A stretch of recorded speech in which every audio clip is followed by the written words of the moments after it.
Hello বন্ধুরা, good afternoon. কেমন আছো? আশা করি সবাই ভালো আছে। আজকে দুপুরে মেনুতে কী আছে? হচ্ছে ভাত। দেখো জাস্ট নামানো হয়েছে ভাত। আর এই যে হচ্ছে ডেলির মতো শসার স্যালাড। আর এটা হচ্ছে তোমার চাল কুমড়ো দিয়ে মাছের মাথা দিয়ে। দেখো এটা কাঁচা লঙ্কা চিড়ে, একটু জিরে, একটু পাঁচফোড়ন আর জিরে আর একটু শুকনো লঙ্কা তেজপাতা সোমবার দিয়ে নামানোর আগে ধনেপাতা হলুদ নুন একটু জিরের গুঁড়ো দিয়েছি। আর এটা হচ্ছে তোমার এই ছোটো মাছের চচ্চড়ি।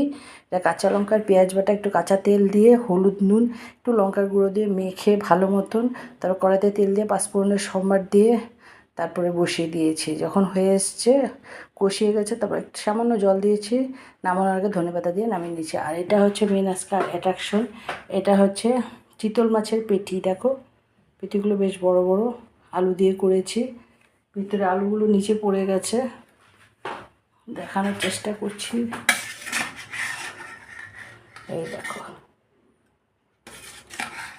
এই হচ্ছে চিতল মাছের পেটি দিয়ে আলু দিয়ে কাঁচা লঙ্কা একটু পেঁয়াজ একটু জিরে একটু আদা এক দুই কোয়া রসুন দিয়েছি, পাঁচফোড়ন তেজপাতা সোমবার। আর মশলাটা মাছটা আর আলুটা আগে ভালো মতন ভেজে তুলে নিয়েছি। তারপরে তোমার কড়াইতে তেল দিয়ে পাঁচফোড়নের সোমবার দিয়ে তেজপাতা সোমবার দিয়ে তারপর তোমার মশলাটা দিয়ে দিয়েছি, কাঁচা লঙ্কা পেঁয়াজ একটু জিরে একটু আদা সামান্য একটু এক দুই কোয়া রসুন দিয়ে ভালো মতন কষিয়ে তারপরে তোমার তার জল দিয়ে দিয়েছি। যখন জলটা ফুটে উঠেছে তখন আলু আর মাছটা দিয়ে আর একটু ফুটানোর পর ধনেপাতা গরম মশলা দিয়ে নামিয়ে নিয়েছি। এটাতে গরম মশলা পড়বে, ধনেপাতা পড়বে না। ছোটো মাছটাতে ধনেপাতা পড়েছে কিন্তু এটাতে তোমার গরম মশলাই পড়বে, ঠিক আছে? এই হচ্ছে আজকে। আর এটা হচ্ছে তোমার ডাল একটু সিদ্ধ করে নিয়েছি, একটু পেঁয়াজ দিয়েছি, কাঁচা তেল দিয়ে নামিয়ে নিয়েছি হলুদ নুন দিয়ে।